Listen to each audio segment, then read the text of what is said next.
Wait, what? Just when Genoa City looked like it might settle into one clean power struggle, the whole thing splinters into something much stranger. Victor Newman is suddenly skeptical when he should be celebrating. Nikki is battling a private crisis that could reshape the Newman family from the inside out. Cain and Devon are circling each other like men fighting over a kingdom disguised as a company. Phyllis is about to make a move so reckless it could light up Victor's radar in seconds. And after all of that, Mariah Copeland comes roaring back into a landscape already cracking under pressure. Nobody saw this exact combination coming, and the deeper you look, the less this feels like a week of soap spoilers, and the more it feels like a slow-motion systems failure where every family, every romance, and every alliance is being stress-tested at once. You're watching Soapistry Buzz. I'm Anderson, and if you like deep, smart soap investigations with a little edge, tap like, share, and subscribe, because this story gets messier the closer you look. What makes this upcoming stretch of The Young and the Restless so compelling is that it doesn't hinge on one scandal. It hinges on multiple smaller detonations happening at the same time, each one exposing a different weak spot in Genoa City's power structure. According to spoiler coverage from Soaps.com, Victor holds Adam and Chelsea accountable over what happened with Newman Media. Billy and Sally are both keeping secrets that may threaten their relationship, and Devon's struggles grow serious enough to push Abby toward Daniel. At the same time, Nikki's health weighs on her. Cain and Lily heat up and then cool down again. Matt's ankle monitor comes off. Victor and Nikki once again edge toward a fresh start, and Sharon delivers troubling news to Noah about Nick. That is not a tidy slate of soap developments. That is an ecosystem of instability. The question is not simply what happens next. The real question is what all of these storylines reveal about who is losing control, who is pretending not to panic, and who may be most dangerous when cornered. And if you want to understand why Victor's suspicious mood matters so much, you have to begin with this basic truth of Genoa City. Victor Newman does not become skeptical in a vacuum. When Victor is suspicious, it usually means someone has moved too fast, a story sounds too convenient, or a supposed victory has arrived wrapped in terms he did not set himself. SoapDirt's preview reporting suggests Victor hears something that makes him deeply skeptical and then becomes furious over something else that follows, while Adam and Chelsea prepare to present what they see as a major win involving Newman Media and Sally. SoapHub similarly frames Adam and Chelsea's move as a bold swing designed to win Victor over, but emphasizes that Victor is difficult to impress, obsessed with control, and unlikely to appreciate being handed a solution that doesn't originate from him. So right away, before a single confrontation fully unfolds, the emotional center of the week becomes clear. This is not a story about whether Adam and Chelsea succeeded on paper. It is a story about whether Victor believes the version of events they are selling, and in Genoa City, those are two very different things. That distinction matters because Victor's world has always run on a brutal internal logic. Results matter, yes, but loyalty, authorship, and dominance matter more. Adam and Chelsea may genuinely believe they are helping. According to spoiler reports, Adam is expected to tell Victor that he was ruthless with Sally and essentially wrested Newman Media out of her hands. On paper, that sounds like the kind of hardball move Victor might applaud, but it also creates a strange contradiction. If Adam and Chelsea have recently been positioned as resisting Victor's harshest impulses where Sally is concerned, why would Victor suddenly accept a neat narrative in which they've embraced his methods without complications, resentments, or hidden motives? He wouldn't. He would immediately ask the question any true power player asks, and honestly, he may have reason. SoapHub's spoiler commentary points out that Victor does not impress easily, that he wants things done his way, and that his company's destruction cut him to the core. In that framing, Adam and Chelsea's supposed win is not just a business maneuver, it is a psychological gamble. They are trying to hand an empire builder a result while bypassing the part he values most, being the one who engineered it. That can feel to someone like Victor less like loyalty and more like freelancing. So when this storyline unfolds, don't just watch the words spoken in the boardroom or at the ranch. Watch the subtext. Watch whether Victor's questions sound like praise with a hard edge or whether they sound like the opening moves of a man quietly deciding who has overplayed their hand. Because if Victor thinks Adam and Chelsea are telling a partial truth, then the media fight becomes secondary. The real story becomes family prosecution, and that family pressure is already being intensified by something much more intimate and potentially much more destabilizing: Nikki's ongoing health crisis. Soaps.com reports that Nikki's condition continues to weigh on her to the point that she feels as if the walls are closing in, while another spoiler beat indicates that her health takes an unexpected turn before she and Victor later agree once again to a fresh start. Soap Dirt adds more context, pointing to Nikki counting steps around the house and continuing to navigate life with vision loss, while speculating that Victor may soon push her toward accessibility support. Now, it's important to separate confirmed spoiler beats from commentary. The confirmed element is Nikki's struggle and the emotional confinement she's feeling. The commentary around tools or how exactly Victor should respond is just that: commentary. But even staying within the publicly available spoiler material, the emotional stakes are huge. Nikki's crisis is not just a medical subplot, it is a power subplot.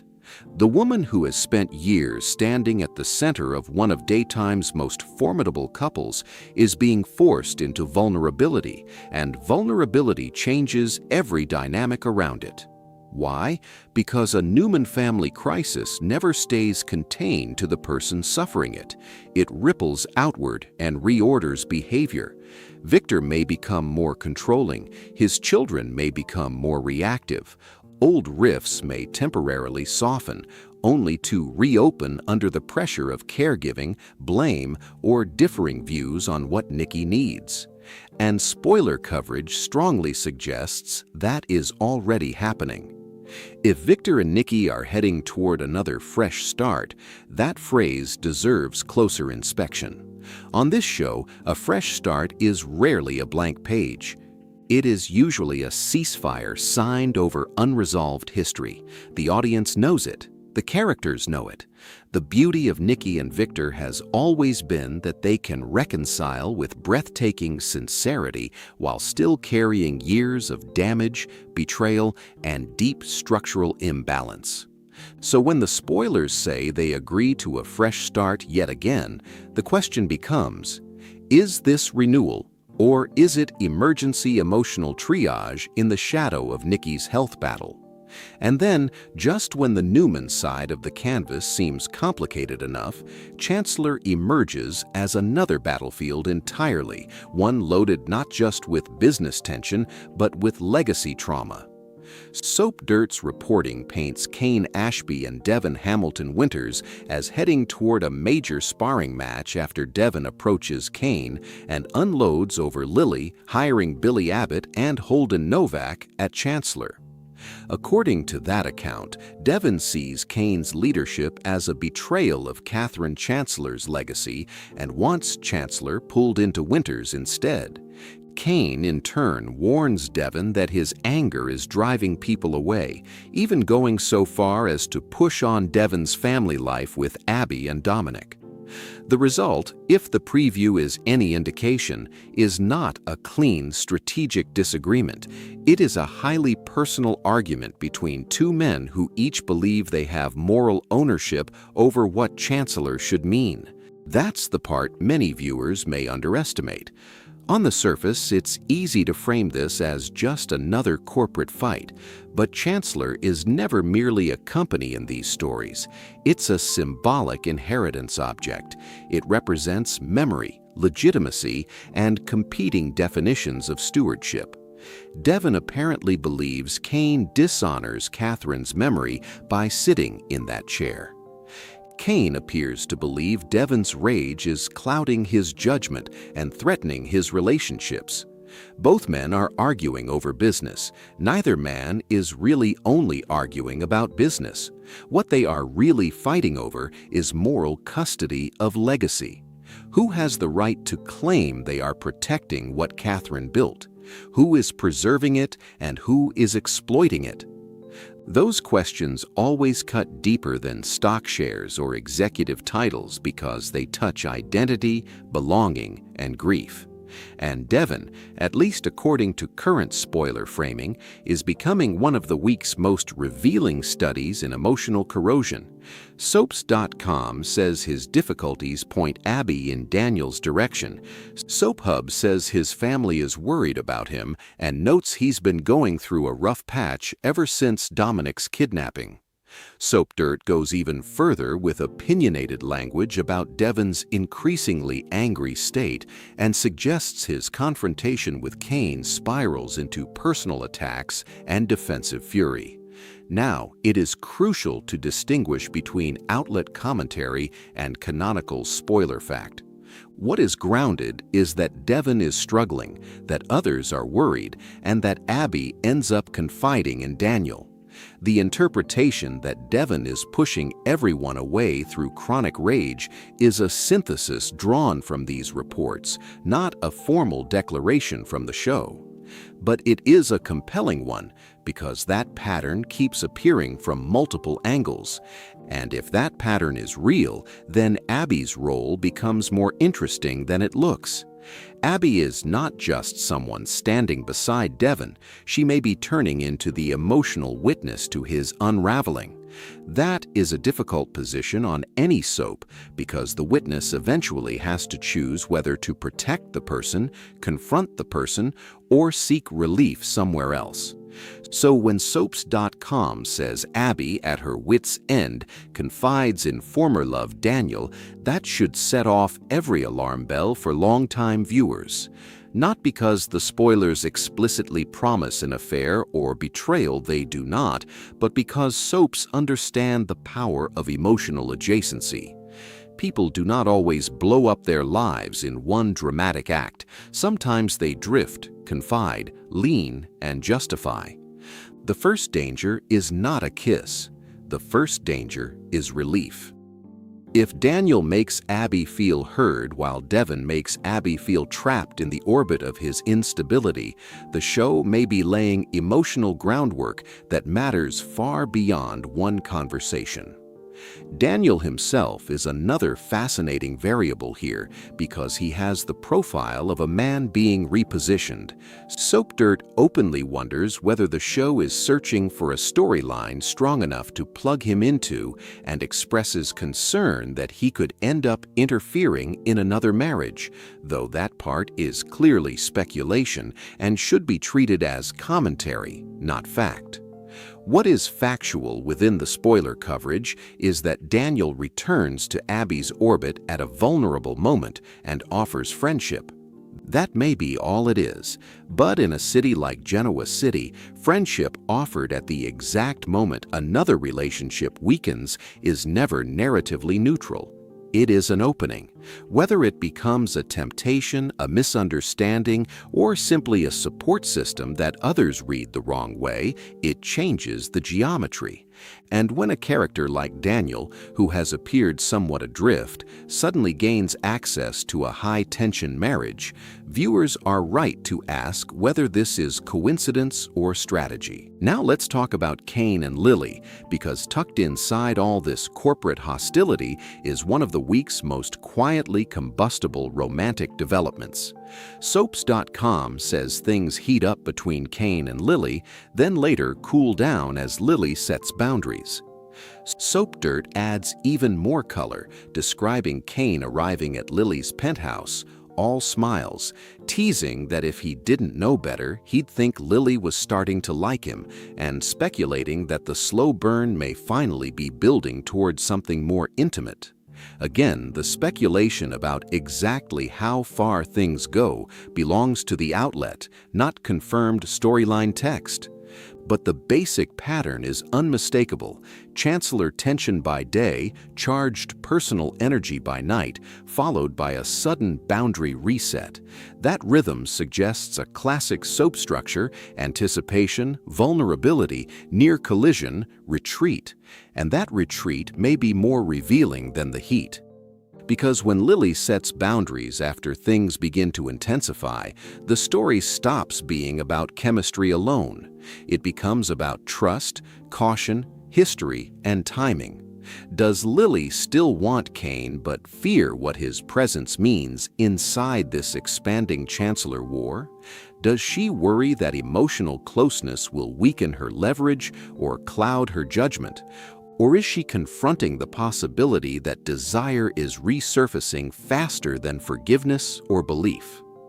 Kane, for his part, is navigating attacks from Devon, concern over Billy, and whatever secret Jill may be keeping. In that environment, intimacy with Lily is not merely romantic relief, it is politically loaded. If they move toward each other, it could stabilize Kane emotionally while destabilizing everyone else who believes they can predict where Lily stands. That is why romance on this canvas is never just romance. It is alignment disguised as attraction. And speaking of Billy, the spoiler material around him feels like one of those threads the show may be deliberately underplaying now so it can pay off later with greater force. Soaps.com notes that Billy and Sally each keep secrets from one another. SoapDirt goes further, saying Billy wants to know what Jill is hiding, agrees to take a job offer from Kane, and brings a level of paranoia about Jill that makes Kane uneasy. If those preview points prove accurate, then Billy is not entering Chancellor as a calm, committed executive. He is entering as a man already primed to investigate, mistrust, and possibly self-justify. Kane reportedly sees red flags but may hire him anyway. That's not just a staffing choice. It could be a live grenade, because Billy in investigative mode rarely limits himself to the single answer he claims to be seeking. Once Billy starts digging, secrets have a way of multiplying, and here is where the week starts feeling almost documentary-like in structure, because everywhere you look, people are responding not only to what is true, but to what they fear may be true. Billy fears Jill is hiding something major. Kane fears Billy's motives. Victor fears Adam and Chelsea's move carries unseen consequences. Abby may fear Devon is slipping further than he admits. Nikki fears a future shaped by loss of independence. The Abbotts fear they are running out of time to find Dr. Markham. Phyllis fears Victor's hold over Matt. That constant hum of anticipatory fear is what gives the week its texture. The spoilers are not simply announcing events, they are mapping paranoia. The Abbott side of the canvas adds another layer of suspense with the ongoing Dr. Markham pursuit. SoapDirt reports that Kyle may have convinced Christine to talk to Patty Williams about Victor's alleged role in the attacks on Jack and Diane, while the Abbotts are desperately searching for Dr. Markham's summer home after Martin Laurent mentioned it. Tracy, according to that same reporting, is preparing to meet Martin face-to-face in prison after he offered information in exchange for a visit. Some of these details are framed through the outlet's narration and should be treated accordingly, but the larger storyline is clear. The Abbotts believe a dangerous answer lies in locating Markham, and they are being forced into increasingly uncomfortable channels to get there. That matters because it introduces a classic investigative thriller engine into a week already overloaded with emotional drama. Think about what that does tonally. On one side, you've got business, betrayal, romance, and family suspicion. On another, you've got a search operation built around prison information, hidden locations, and unresolved attacks. The result is a show that is leaning not just into soap intensity, but into procedural anxiety. Who knows what? Who can be trusted? Is Martin manipulating them? Is Dr. Markham really where they think he is? And perhaps most importantly, what happens if the answer they uncover points not toward closure, but toward an even uglier truth involving people they already know? The point is not that all of these answers are confirmed.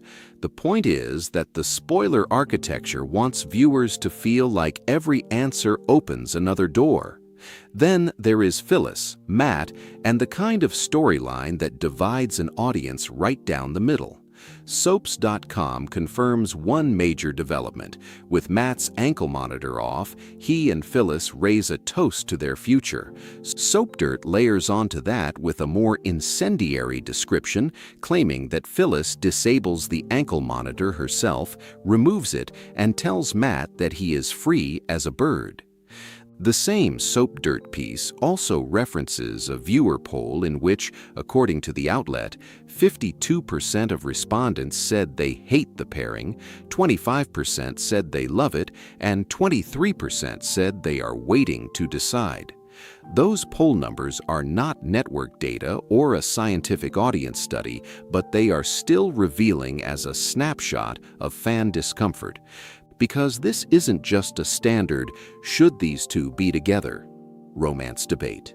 It is a debate shaped by Matt's past, by questions of redemption, by differing interpretations of what the writers are doing, and by whether viewers believe Phyllis is acting out of love, rebellion, trauma, or sheer self-destructive compulsion. This is where careful language matters.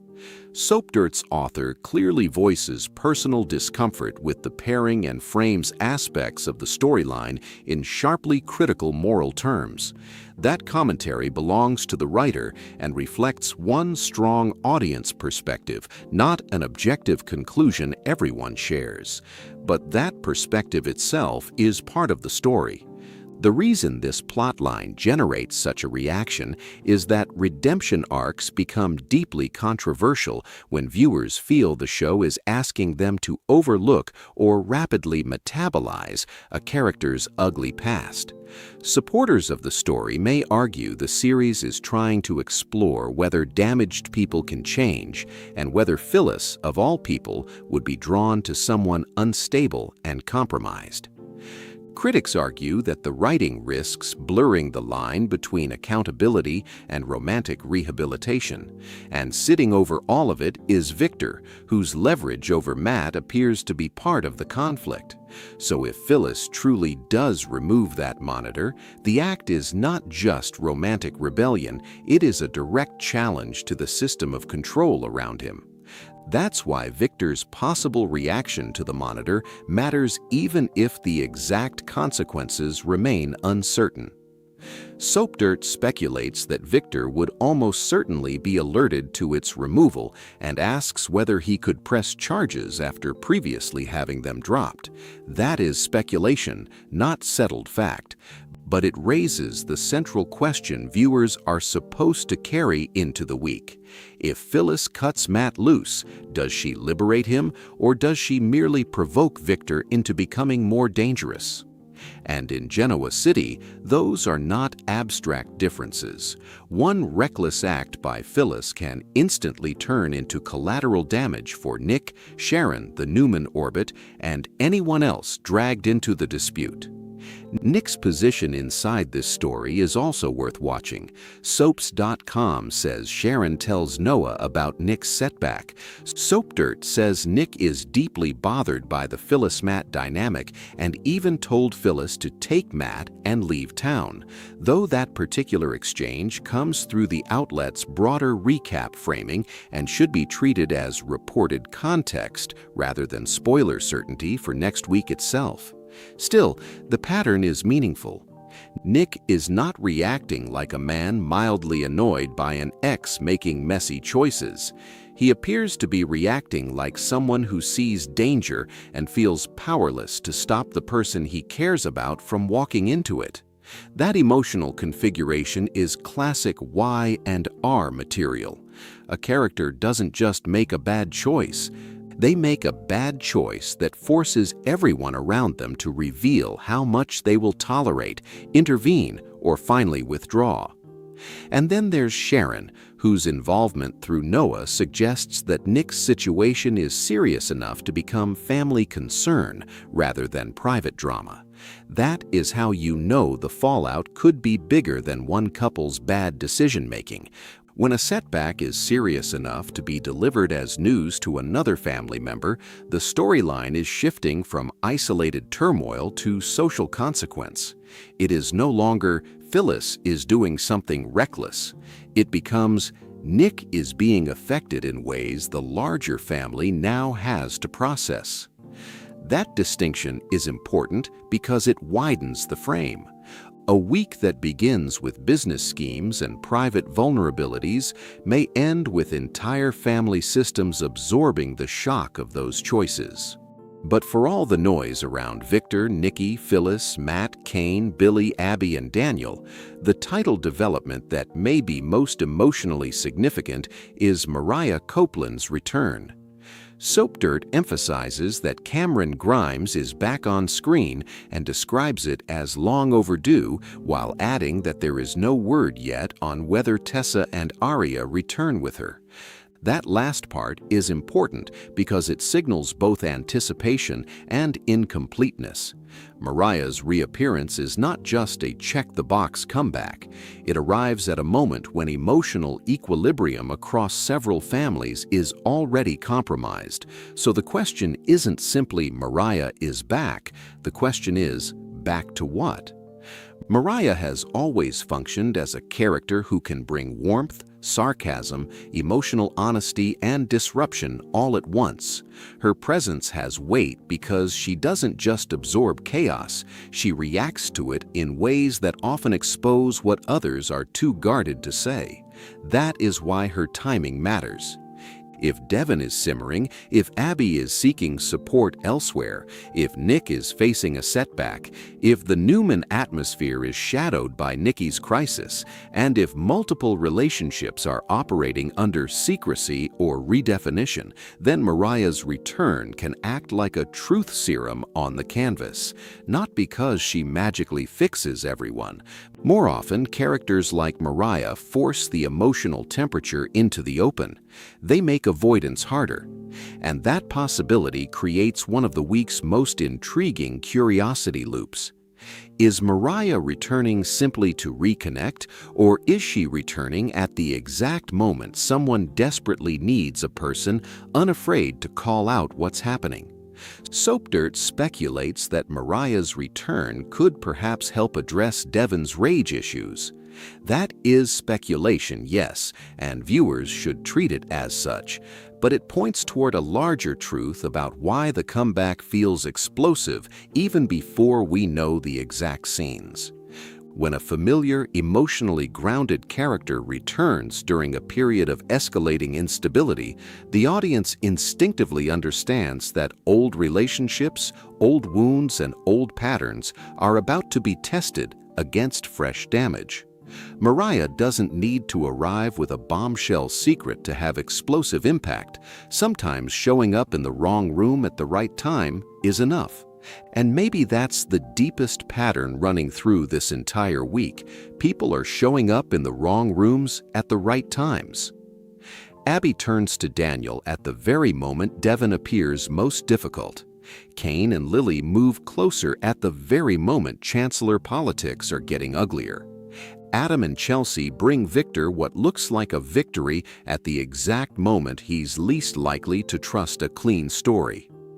Phyllis frees Matt when Victor's influence still hangs over him.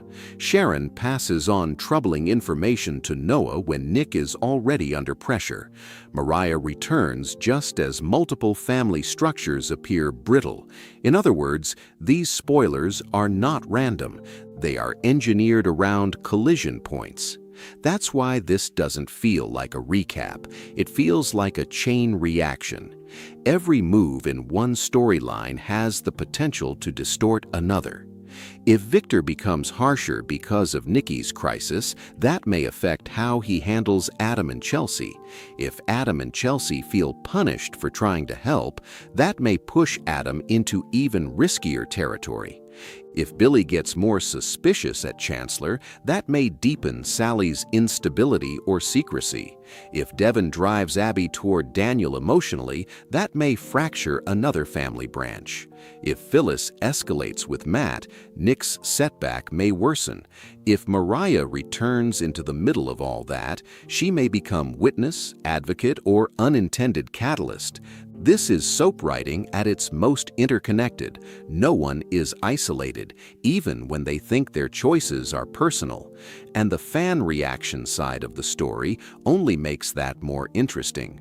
Soap audiences are uniquely good at spotting not just where a plot is going, but what it says about a character's moral center. That is why the Phyllis Matt storyline is provoking discomfort and debate. It is why viewers are questioning Victor's motives, Kane's legitimacy, Devon's stability, and Adam's sincerity. It is why Mariah's return feels less like a casting note and more like an intervention waiting to happen. Fans do not watch these stories passively. They litigate them. They track loyalty shifts, narrative contradictions, old patterns resurfacing under new names. So when a week like this arrives, dense with suspicion, illness, secrets, fragile alliances, and returns, the audience experience becomes almost investigative. Viewers aren't just asking what happens. They're asking what the show wants them to believe and whether they buy it. And frankly, that's the biggest reason the Victor storyline lands so hard at the center of everything. Suspicion is contagious. When Victor grows skeptical, the audience grows skeptical with him. Are Adam and Chelsea really acting out of conviction, or are they trying to manage fallout? Is Billy keeping a secret because he's protecting himself, or because he's already preparing an escape hatch? Is Lily's pull toward Kane about love, nostalgia, or strategic comfort? Is Abby turning to Daniel because Devon needs help, or because Abby herself is starving for emotional steadiness? Is Phyllis rescuing Matt, or enabling another disaster? Is Mariah coming back into healing, or into a minefield? Victor's suspicion becomes the mood of the week because, on some level, everyone's story contains a version of the same question: what is the real motive here? So, as all of this starts to unfold, I think the most revealing thing to watch won't be the loudest confrontation. It will be the moment just after each confrontation when the masks try to reassemble. Watch Victor after Adam and Chelsea make their case. Does he look convinced or merely quiet? Watch Nikki when she says yes to a fresh start. Does it feel like hope or exhaustion? Watch Abby with Daniel. Is she leaning toward temptation or simply toward oxygen? Watch Kane and Lily after the heat cools. Do boundaries come from wisdom, fear, or unfinished feelings? Watch Phyllis after the monitor is gone. Does she look relieved, proud, scared, or all three? And watch Mariah most of all, because characters returning to chaos have a way of revealing what the people inside the chaos can no longer see about themselves.